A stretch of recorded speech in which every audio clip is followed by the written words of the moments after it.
Do crowded family gatherings fill you with dread, triggering anxious thoughts? Chloe knows that feeling all too well. This story follows her journey through a chaotic family barbecue where judgment feels inescapable. But what if true peace isn't found in hiding, but in an unexpected connection?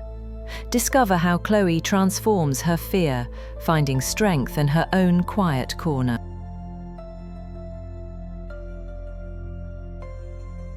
Chloe sat in her car, the summer heat pressing against the windows like a judgment. The backyard barbecue roared with laughter and voices, a symphony of sounds that amplified her anxiety. Each year, this family gathering felt less like a celebration and more like an examination she was destined to fail. The distant aroma of grilling burgers and the echo of familiar voices only heightened her discomfort. It felt like walking into a courtroom where she was perpetually on trial. "You got this," she muttered, the words a flimsy shield against the approaching storm. The car door creaked open, a symbolic breaking of her sanctuary. Immediately, the wave of noise washed over her, carrying with it the potential for pointed questions and unwanted scrutiny. The barbecue had started, and so did her internal conflict. "Still at that same job, Chloe?" The question, delivered by a vaguely familiar cousin, sliced through the air. Each word was like a pinprick to her composure. "When are you going to settle down?" The familiar sting of judgment washed over her, confirming her deepest fears. Her confidence began to deflate, replaced by the familiar weight of anxiety that always seemed to loom over family events. She had rehearsed her escape plan 100 times. Smile politely, keep her answers brief, avoid eye contact, and disappear as soon as possible. But even the best-laid plans felt flimsy in the face of such overwhelming scrutiny. 1918, and her culture creature and his intensive. Another teen, 1964, a number 33, $153 million. Arthur lingered Kereva's belief needed Kereva's and option, and how forms serve a sword. And his trang and decade from a fear questions Toctus in the book and Hines, and intensive, and Selly, and also lingered.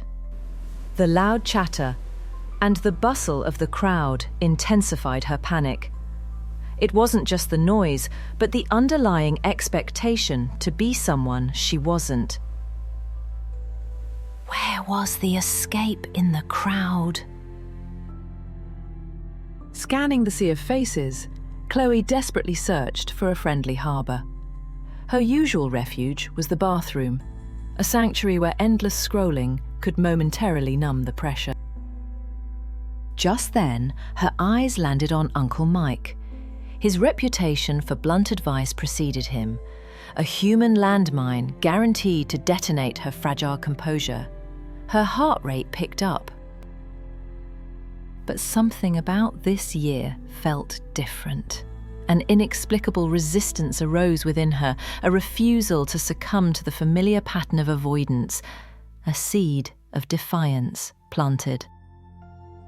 She noticed Leo, her teenage nephew, sitting alone on the porch steps. Earbuds plugged in, his shoulders slumped, a mirror of her own isolation in the midst of the collective celebration. An impulse, unexpected and compelling, drew her towards him. Instead of running, she took a step forward, a decision that felt both terrifying and liberating. "What are you listening to?" she asked, her voice soft and a little shaky. It was a simple question, but for Chloe it was a leap of faith, a bridge built over her own anxiety. Leo blinked in surprise, then slid an earbud out, nodding slightly. "Just some music," he replied, his voice low and a little guarded. The wall between them started to crumble. That simple exchange sparked something within Chloe, a small flicker of calm in the storm of her anxiety. It was a moment of genuine human connection, a rare and precious commodity.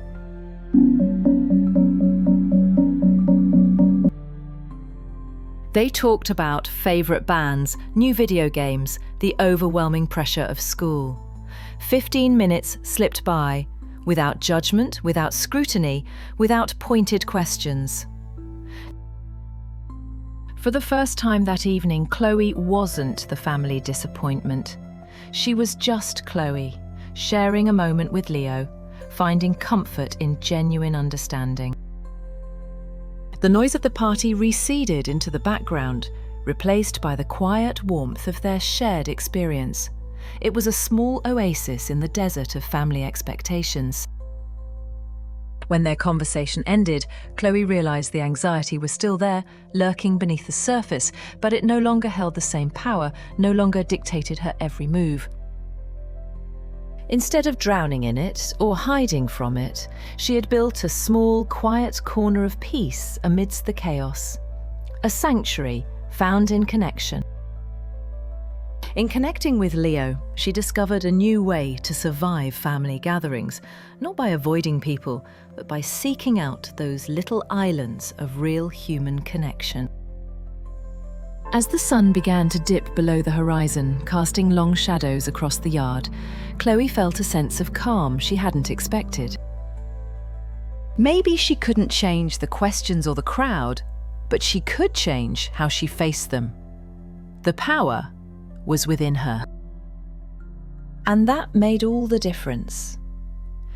The family barbecue, once a source of dread, now felt a little less daunting, a little more manageable. From then on, Chloe stopped seeking escape and started seeking connection. The key to overcoming anxiety was within herself, in her own choices. Every gathering became an opportunity, not a burden, a chance to practice courage, to find her quiet corner amidst the noise. Chloe learned that family gatherings weren't tests to be passed, but opportunities to be present, to be real, to be her. She still sought the quiet corner, but now it was a place of strength, a reminder that she was enough, exactly as she was. And sometimes she'd find Leo there too, sharing the quiet together. The most important thing for them was being together and feeling comfortable. The quiet corner wasn't about escaping, it was about finding strength in connection. A sanctuary built on understanding and acceptance. And from that, Chloe felt free.